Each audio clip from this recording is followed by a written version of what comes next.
everyone. I'm going to try my best to revitalize the Consent is Sexy series. I know that it took a few months off from this project, but in truth, I've really missed making these videos. So if you've ever been in a situation where you're drinking, maybe it's a Friday night on the town, maybe you're with your friends, and you meet someone, maybe you both have a mutual attraction, you might end up kissing, but the rest of it is kind of a blur. Or maybe you even woke up next to them naked. This type of situation is very common, and we see it played out over and over and over again in our lives, amongst our friends, in the movies, and it's generally looked at as kind of dumb fun, or even as an inevitable part of drinking. But what if I told you that this type of scenario can be, and often is, rape? There's a few basic things we need to understand about consent in order to properly frame this conversation. Consent is the presence of a yes in some sort of sexual activity. But this yes is meaningless if the people involved aren't under the right circumstances in order to give it. That is to say that consent can only happen if certain contextual elements are in place. Firstly, everyone involved must be of the proper age to consent.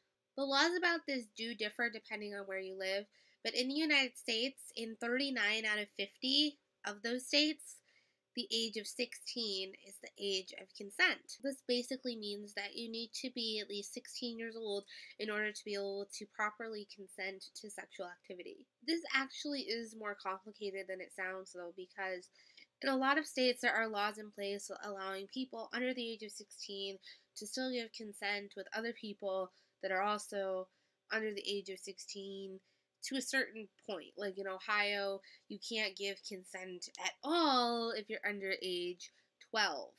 But if a 12-year-old and a 14-year-old have sex, that's okay. But if a 12-year-old and a 16-year-old have sex, that's not okay. So the age of consent usually more acts as a barrier between childhood and adulthood. So 16-year-olds can have sex with anyone who's 16 years of age and older.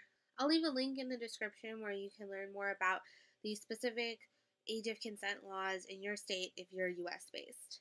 Secondly, everyone involved has to be sober. Now, I realize that this very statement goes against all of your social training, but just keep an open mind and hear me out. Legally, you cannot give consent to sex if your blood alcohol level is at 0.08 or above, or if you're under the influence of any illegal drugs. Also, in the United States, you can't legally drive or operate a vehicle if your blood alcohol level is at 0.08. So basically, if you're too drunk to drive a car, you're too drunk to give consent.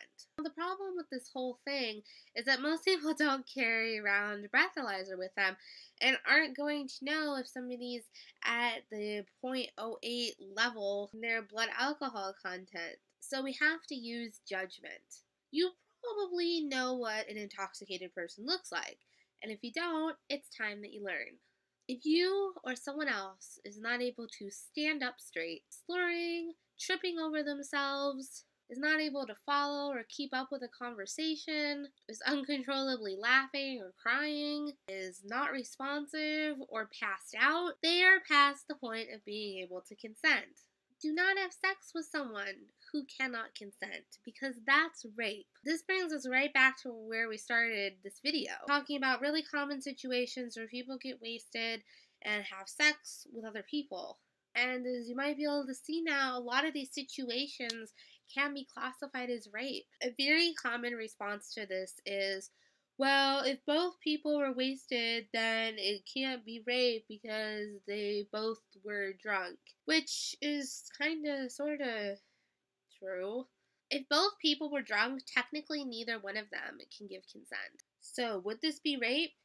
Maybe not, but that doesn't make it consensual either. And it's really hard to generalize this kind of stuff because a lot of it depends on the specific circumstances in that situation. If one person was a lot more cognizant and aware than the other, or if one person was awake and the other was passed out, then yeah, the less drunk person in those situations would be committing rape.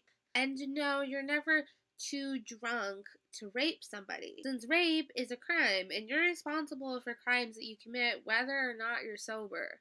Kind of like how drunk drivers are still responsible for people they might injure or kill while driving under the influence. I obviously don't condone victim blaming, and I despise the don't get raped mentality, so this part of the video is going to be a little unconventional. Here are a few ways that you can stop rape from happening. 1. Don't rape people. 2. Look out for your friends and intervene if you think someone might be trying to rape them or if they're in danger. I did a whole video on bystander intervention if you're interested in learning more about this. 3.